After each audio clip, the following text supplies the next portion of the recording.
तर आज आपण इथं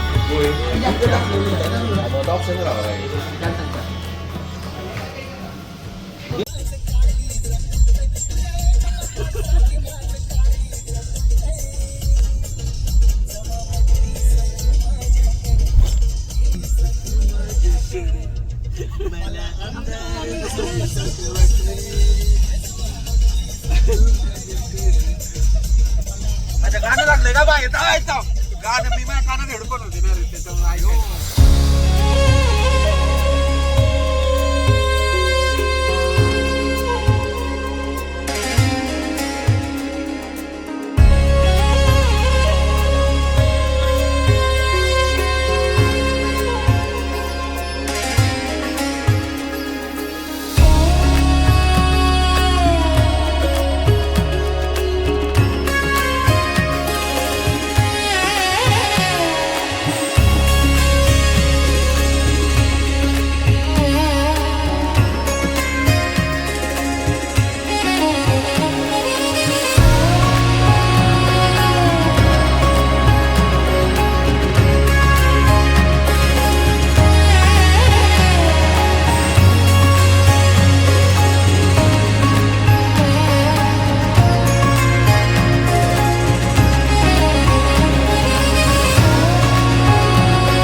तर इथे ओंकारेश्वरला पोहोचायला ऑलमोस्ट 12 वाजले होते आपल्याला. आणि प्रॉब्लेम असा झाला की आपण ऑनलाईन तिकीट्स बुक नव्हते केले आणि त्यामुळे इथे गर्दी इतकी होती की 5 ते 7 तास ऑलमोस्ट लागणार होते आपल्याला लाईनला जर आपण डायरेक्ट दर्शन घ्यायला गेलो असतो तर. म्हणून आम्ही ते स्किप केलं कारण की इतका टाईम नव्हता, कारण त्यानंतर रिटर्नचा प्रवास पण करायचा होता म्हणून. पण या टाईमला ठीक आहे, दर्शन नाही झालं. नेक्स्ट टाईम नक्कीच फक्त ओंकारेश्वर करण्यासाठी येऊच आपण. पण जर इन केस तुम्हाला यायचं असेल तर आय विल सजेस्ट की ऑलरेडी तुम्ही बुक करून घ्या. इथे स्लॉट्सप्रमाणे बुकिंग करू शकता तुम्ही आणि इथे बुकिंग झाल्यानंतर तर ऑलमोस्ट 2 तासामध्ये तर मिनिमम आपलं दर्शन होऊ शकतं.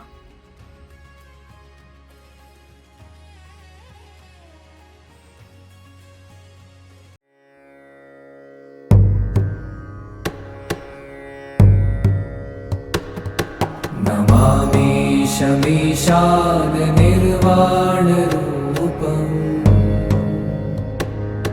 विभुं व्यापकं ब्रह्म वेद स्वरूपम् निजं निर्गुणं निर्विकल्पं निरीहम् चिदाकाशमाकाशवासं भजेऽहम्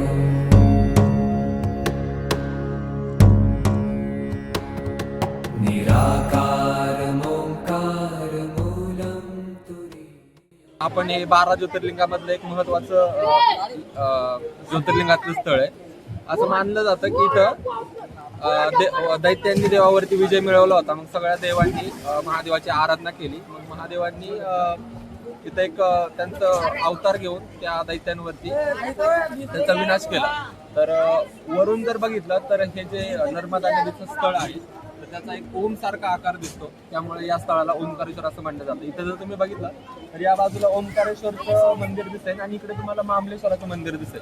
तर सगळ्या लोकांची अशी मान्यता आहे जोपर्यंत आपण दोन्ही देवांचे दर्शन घेत नाही, दोन्ही महादेवाचे दर्शन घेत नाही, तोपर्यंत हे जे ज्योतिर्लिंग आहे ते पूर्ण झालंय असं म्हणता येणार नाही.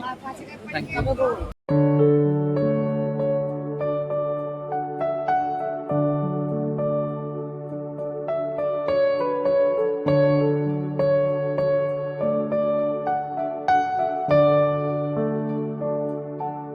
शिव कैलाशों के वासी धौलीधारों के राजा शंकर संकट हरना शंकर संकट हरना शिव कैलाशों के वासी धौलीधारों के राजा शंकर संकट हरना शंकर संकट हरना